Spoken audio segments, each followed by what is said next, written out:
સેવા સેતુ કાર્યક્રમના 10મા તબક્કાનો ધારાસભ્ય ઈશ્વરસિંહ પટેલના હસ્તે પ્રારંભ કરવામાં આવ્યો હતો। રાજ્ય સરકારના વહીવટમાં ઝડપ વધે તે માટે સેવા સેતુ કાર્યક્રમના 10મા તબક્કાનો પ્રારંભ થયો છે। ત્યારે અંકલેશ્વર નગર સેવા સદનના સેવા સેતુ કાર્યક્રમનું મા શારદા ભવન ટાઉન હોલ ખાતે આયોજન કરવામાં આવ્યું હતું, જેનો ધારાસભ્ય ઈશ્વરસિંહ પટેલના હસ્તે 11 કલાકે પ્રારંભ કરવામાં આવ્યો હતો।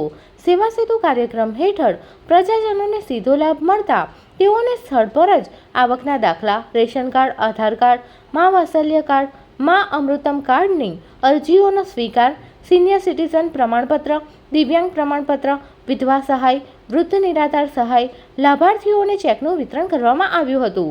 સેવા સેતુ કાર્યક્રમથી નાગરિકોની રજૂઆતોને ઘર આંગણે અને ઝડપી ઉકેલ મળે છે।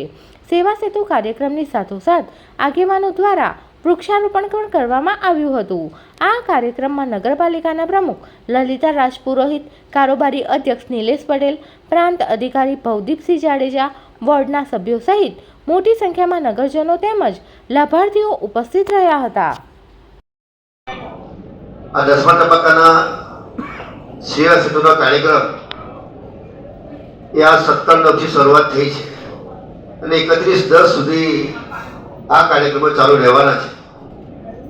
તો પહેલા આપણે વિવિધ યોજનાઓ કઈ કઈ છે પણ આપણને ખબર નહોતી કે કઈ યોજનામાંથી આપણને કયા કયા લાભો મળે। તો આ સેવા સુવિધામાં વાત કરીએ માં જન્મ મરણના દાખલાઓ હોય, આવકના દાખલાઓ હોય, જાતિના દાખલાઓ હોય, આયુષ્યમાન ભારતના કાર્ડ કરાવવાનું હોય, રેશન કાર્ડ કરાવવાનું હોય, ત્યારે ગામડાના લોકોએ એમને શહેર સુધી જવું પડતું હતું અને અધિકારી ન હોય તો ધક્કા ખાઈને પાછો। Subscribe now and press the bell icon. Never miss an update.